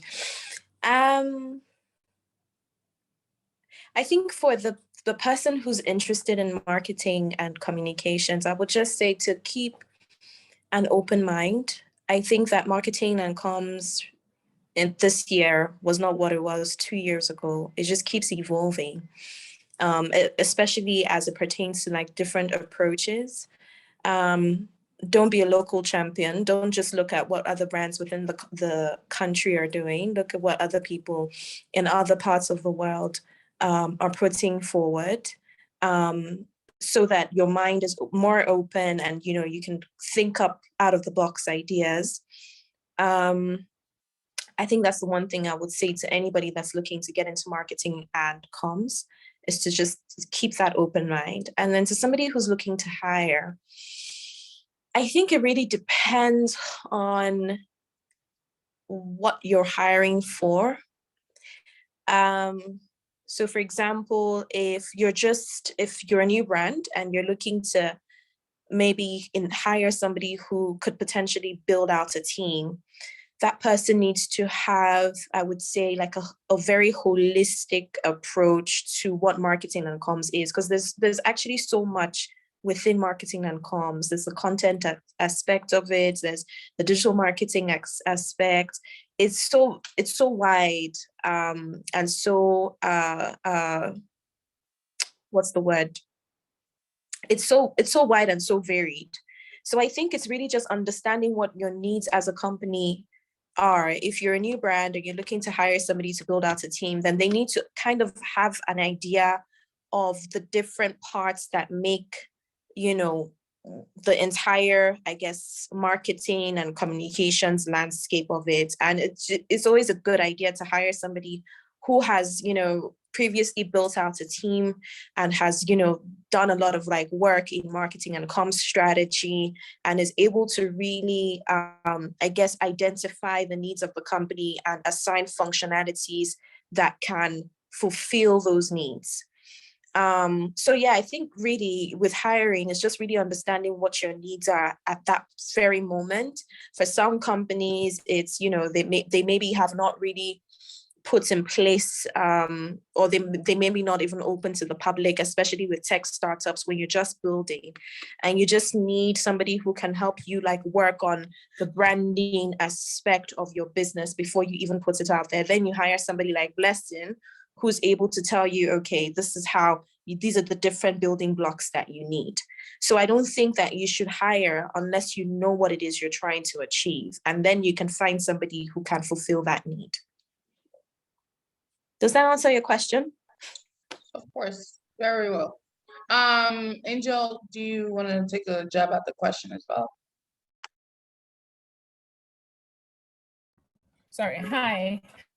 I would say that for you know, hiring someone who would help with the marketing process in your business or in your personal branding, you want to hire someone who is an expert in different areas of the business, or someone who their body of work has catered to fashion, tech, finance, beauty, lifestyle. That way they have a vast knowledge of what it would take for your business to skyrocket, or your business to follow a particular path that would lead to your desired results. Because the truth is, you don't want to hire, I mean, from experience, you don't want to hire someone who has only worked in a particular sector and can only give you a very shrewd idea of what it takes for your brand to scale up.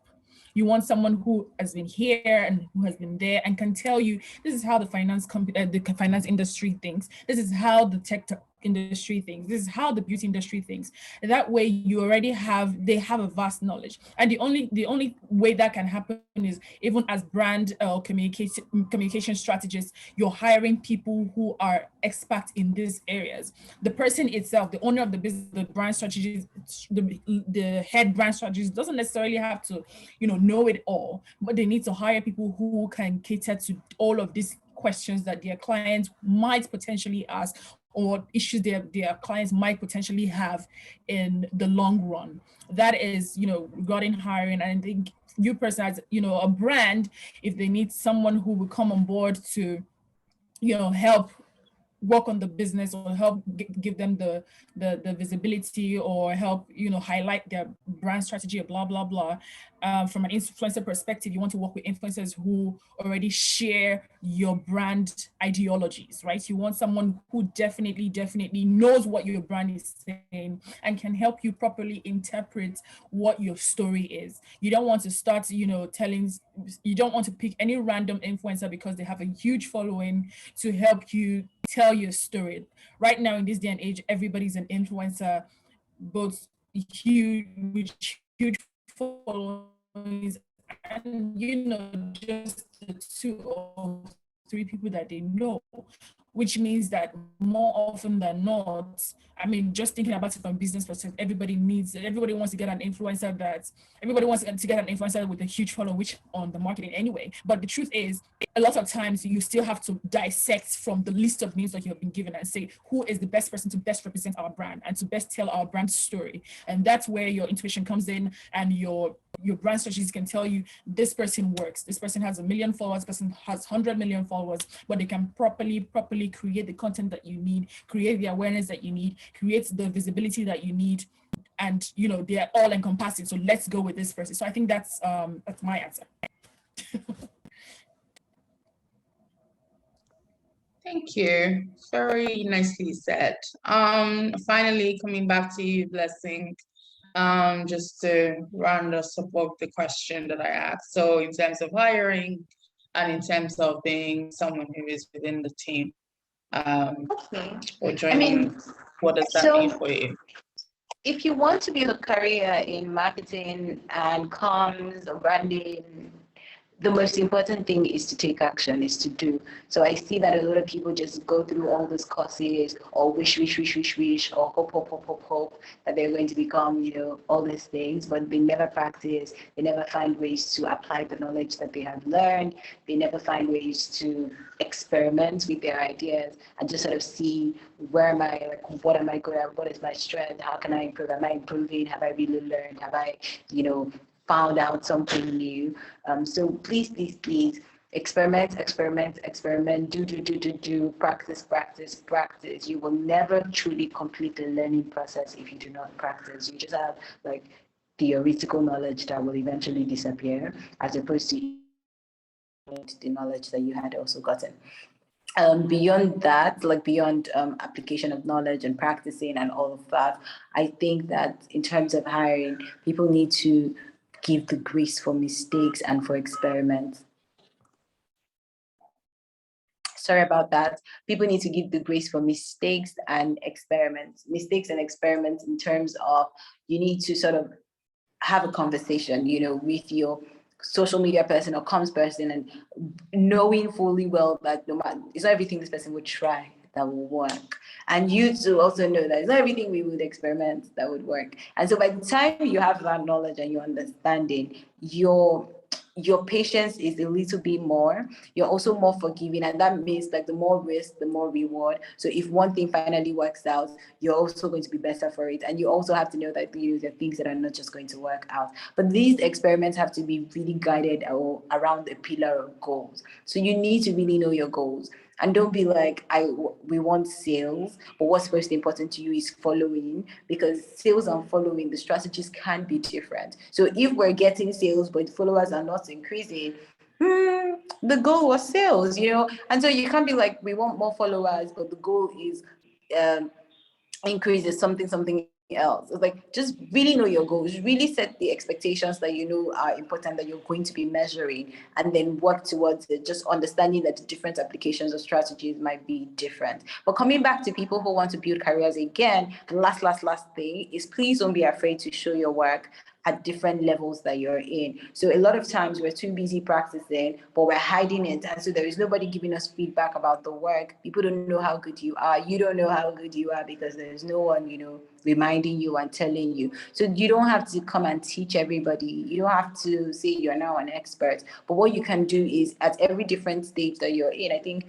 when I learn something, I come out and be like, oh, hey guys, I just learned this thing, and I'm going to experiment it for the next 1 week. So let's see how it goes, and just that experimentation, you learn something, and from learning that thing you can teach. So you don't have to pretend that you are a different person, or you're in this new level when you're not. If you're learning, you're learning. I'm learning French right now. It's hard. The days that I'm tired and I'm like, I've left you people, and I share. It's just sharing. And if tomorrow I become really excellent at it, if I don't drop out, we will know. If I drop out, people will still know, because I'm like, it wasn't for me, right? And that's just an example with French. But I think that by sharing your work, you create more opportunities, and your luck meter runs up, because it's now, luck is more likely because people know you, people know what you're doing, people know what you've done, people know what you've experimented with, and it's like they can trust you to be honest because you show your work, and your work is proof of the value that you have to offer.